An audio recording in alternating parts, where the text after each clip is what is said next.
La liste des crimes des autorités françaises et des citoyens contre moi en tant que réfugié.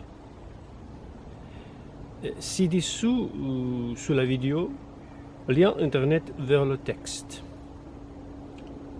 Partie 2. La France. En fin octobre 2018, je suis arrivé à Strasbourg, où vivait une grande famille de réfugiés, 6 enfants, qui j'ai rencontré en Pologne.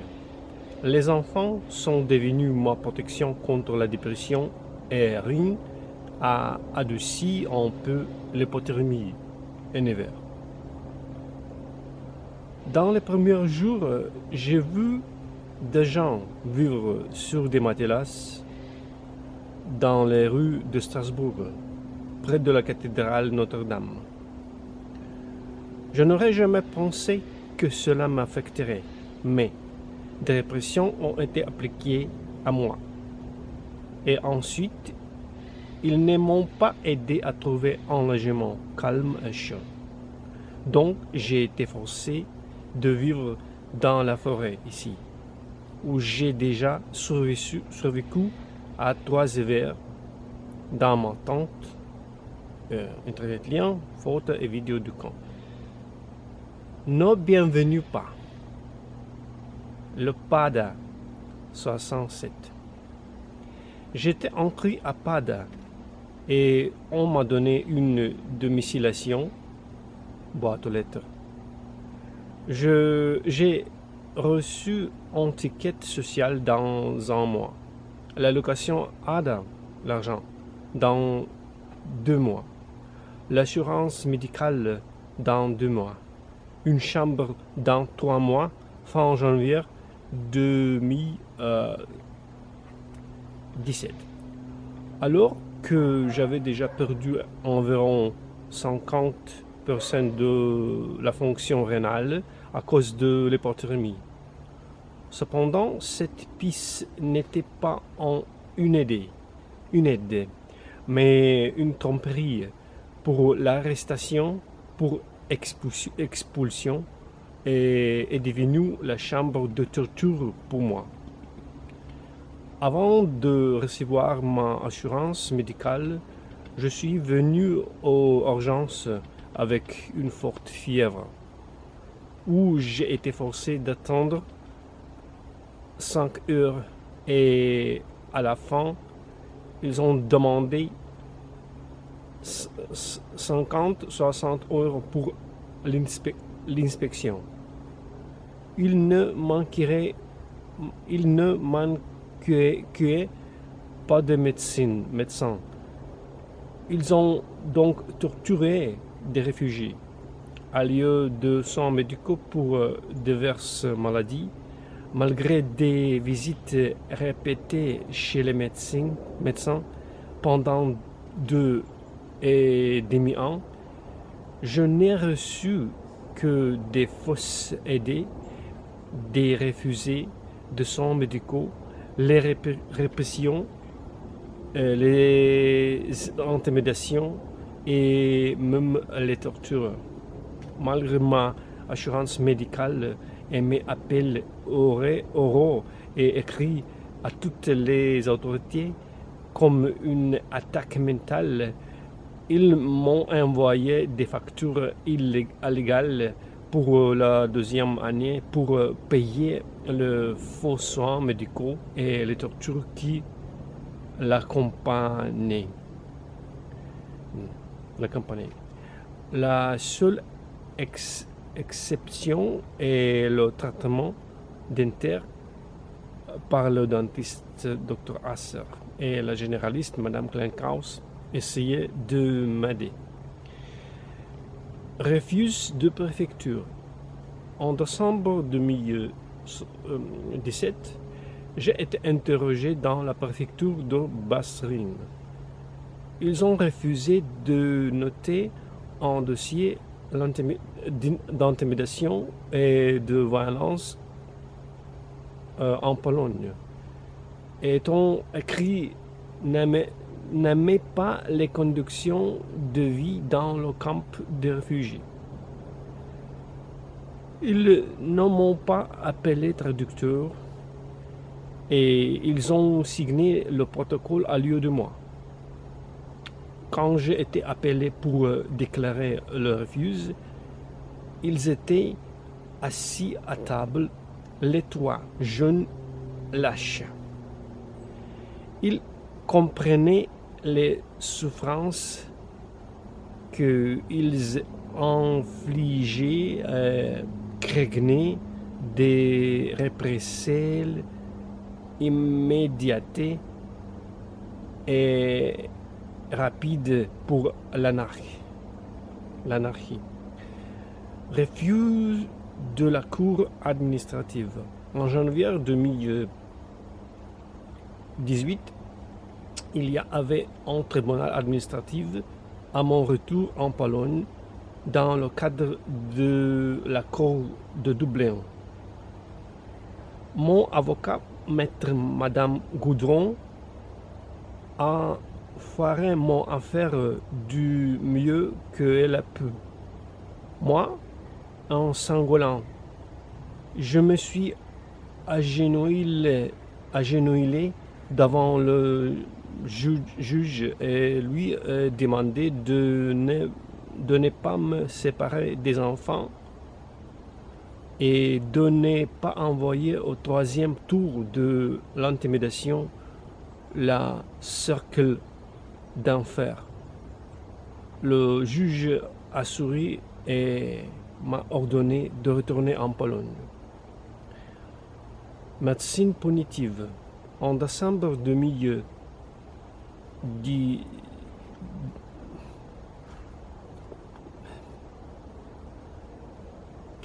17. En une seule nuit, j'avais très froid et la fonction rénale a diminué d'environ la moitié. Mon corps entier a brûlé comme s'il était en feu. Le docteur généraliste Ghulam Abbas a refusé de fournir une aide médicale et m'a prescrit un analgésique puissant pour que lorsque je gelais, je ne ressens pas de douleur. En 2018, mon genou me faisait très mal. Parfois, je pouvais à peine marcher. Je lui ai dit que j'avais mon ménisque fêlé, cartilage. Il m'a envoyé à une radio pour laquelle le cartilage est invisible et m'a dit de me l'éloigner de lui, que j'étais censé être en bonne santé. Quand, un an plus tard, je ne pouvais plus marcher pendant plusieurs jours, l'ambulance m'a envoyé faire une tomographie qui montrait plusieurs kystes du ménisque. Les chirurgiens ont dit que je devais être capable de marcher en moins pour 1 à 2 ans. C'est à cause du lourd sac à dos que je dois porter tous les jours. Pour prolonger la vie du genou, ils ont programmé une opération pour moi pour janvier 2020 et ont demandé une chambre à l'OFI. Mais l'OFI a refusé et les chirurgiens n'ont pas pu effectuer l'opération. En France, il existe des médecines individuelles et des centres médicaux spécialisés dans la médecine punitive pour les réfugiés. Ils m'ont tout menti que je ne pouvais pas aller voir d'autres médecines parce que je suis un réfugié et m'ont envoyé l'un à l'autre. Sortir de cet entonnoir n'est possible que sans se retourner vers aucun d'entre eux, mais à la recherche de médecins honnêtes et indépendants. Office de la torture et de la désintégration, l'OFII. OFII, Office français Intégration et Migration. Après l'Autriche et la Pologne, sans traitement, mon état s'est constamment aggravé et j'ai demandé une chambre chaude, mais ils n'ont pas fait attention à moi pendant 3 mois. Et seulement lorsque j'ai refusé de venir de la forêt à l'aéroport pour m'enregistrer, l'OFII m'a donné une chambre juste parce que c'était plus facile de m'arrêter et de m'envoyer hors de France à ma mort. J'ai averti l'OFII par écrit de ma misophonie, intolérance aux cris et aux bruits musicaux, et demandé de ne pas me séparer de mes enfants. Ils m'ont envoyé dans la ville de Nancy et m'ont mis dans des conditions insupportables pour moi. Il n'y avait pas d'insonorisation dans la piste. 10 cm de trou dans la porte et 1 cm le long du chambrangle, des cloisons minces au lieu des murs. Quand j'ai emménagé, ils ont promis de fermer les trous et les crevasses, mais ils m'ont trompé. Le directeur de la division ou de Ars, de OFII, seul avec moi, m'a intimidé à un point que j'ai commencé à avoir des accès de dépression. Il m'était interdit de fermer les trous et les crevasses, de rendre visite aux enfants à Strasbourg. Ils m'ont menacé de jeter mes effets personnels dans la rue. Pour cela, ils venaient même le week-end vérifier que j'étais à la maison. Lorsqu'ils ont découvert que j'écrivais une plainte à la Cour européenne des droits de l'homme, ils ont immédiatement remplacé mon voisin relativement calme par noir, extrêmement bruyant. Ils les ont recherchés pendant une semaine et les chambres étaient vidées par un temps très froid lorsque le sans-abri vivait dans des gymnases. Ils ont dit aux Noirs qu'ils pouvaient faire du bruit sans restriction et ne pas prêter attention à ma souffrance. Les Noirs ont compris cette suggestion de leur maître comme un ordre sadique de me torturer jusqu'à ma fin. Ils m'ont torturé pendant plusieurs semaines. J'ai demandé de l'aider à tout le monde. La police, la médecine, l'assistant social, Frédéric Depade, l'OFII, mon avocat, la préfecture, etc.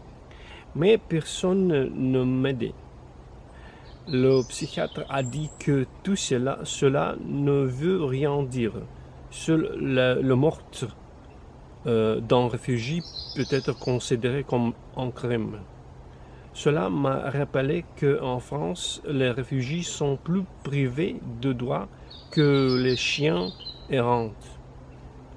On m'a refusé un diagnostic de misophonie en France car les médecins français spécialisés dans le travail des réfugiés n'avaient aucun but d'aider. J'ai pu obtenir un diagnostic vital misophonie seulement 2,5 ans plus tard. lorsque je me suis débarrassé de tous les médecines punitives. Maintenant, ce diagnostic est censé me protéger de telles brimades. Mais il ne me donnait pas de logement, faisant référence au fait que je ne supportais pas les brimades précédentes et que j'ai quitté la chambre à la forêt. J'ai donné les cadeaux au noir, mais il était méchant comme des chiens de chêne fixés sur moi par le directeur de la division d'Ophi. Et ils ne m'ont pas laissé me reposer pendant plusieurs semaines. Ainsi, l'Ophi ne m'a pas permis de déposer une plainte auprès de la CEDH. Mais je pensais que je devais porter plainte à la cour pour les biens des autres et pour l'édification des sadiques. Quand j'ai montré ma chambre, les Noirs ont vu ma machette touristique et mon pistolet de fusée éclairante. Seulement, c'est pourquoi ils ont accepté de garder le silence pendant quelques jours pour que j'aille dans la forêt pour mourir, pas dans le froid. Ma mentalité ne me permet de quitter ma vie moi-même que de faim. Ils connaissaient mes intentions de mourir dans la forêt et ils s'en moquaient.